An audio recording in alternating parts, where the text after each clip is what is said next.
morning and welcome to part 2 of the advancement of learning, science in the Middle Ages. Just a moment. Guy de Chauliac also described a number of dental techniques. Dental techniques such as the use of powder from the bones of cuttlefish for cleaning teeth. He also described how a piece of ox bone and human teeth could be fastened to the remaining teeth to replace those the patient had lost. Later in the Middle Ages, other physicians described the use of a drill to remove the decayed parts of a tooth. Gold foil was then used for fillings. The Middle Ages then saw the introduction of a number of important technological inventions. Agricultural productivity was raised by the introduction of the modern horse collar and the heavier medieval plough. Agricultural land was reclaimed from the sea using pumps, sluices and dikes.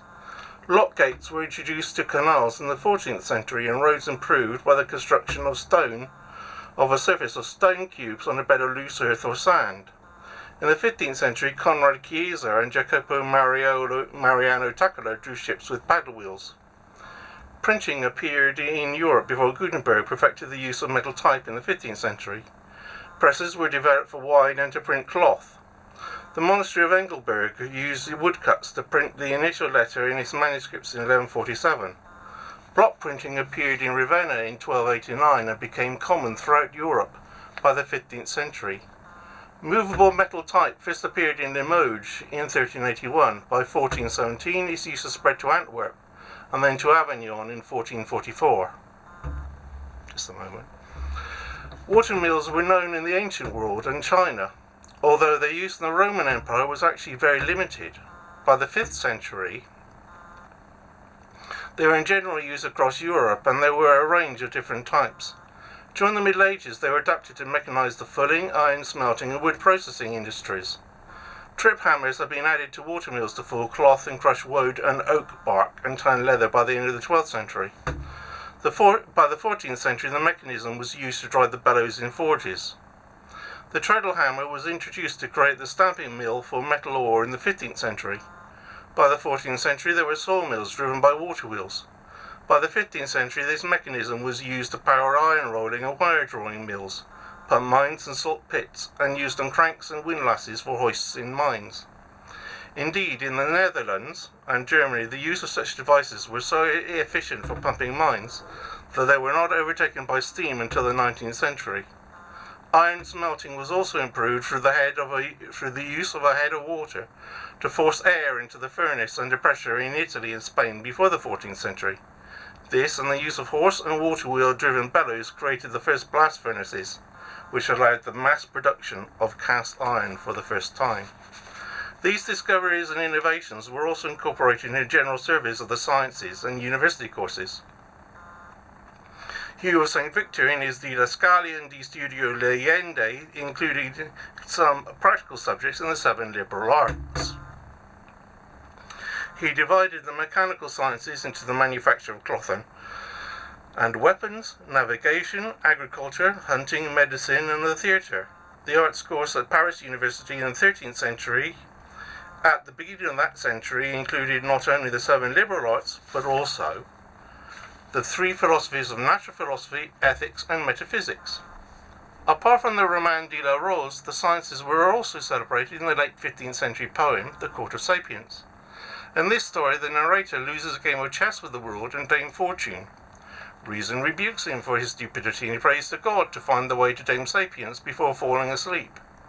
In a dream, he meets Dame Sapience and her companions, Intelligence and Science, who take him to her castle. This has 7 towers, each occupied by the 7 virtues, while Sapience, Intelligence and Science have separate courts. Also welcoming Sapience and the dreamer is Dame Philosophy. In the plan of the castle, the first courtyard is Sciences, and is where Scripture teaches. The second courtyard is the home of Intelligence, with a parlour of theologians. Sapiens' own courtyard has a great hall, a chapel and parlours for each of the 7 liberal arts. It is the most splendid of the courtyards. The poem states, "There was all natural philosophy, and in a goodly parlour see I sit. The philosopher with his company, treating of kind, and what longeth to it. There was clerk note, there was cunning and wit. They point, they write, they dispute, they depure. They determine each thing that hath literature. The philosophers include Aristotle, Averroes, Avicenne, good Algazel, Galilean, Apollonius, Pythagoras, and Plato with his pen, Macrobius, Cato, Besius, Rhazus, Isaac, Calixto, Basius, Seleucus, Theophil, Hippocras, with many more whose names I let pass. These had delight to serve in Dame Science, and to have knowledge in philosophy. They worshipped her, they did her reverence. Their whole desire was to her sovereignly. They wake, they work, they study busily. Was they that been with a science expert, them to behold might ravish every heart. C.P. Snow once referred to the two cultures of the arts and sciences, and lamented how their members did not interact with their counterparts in the opposing group.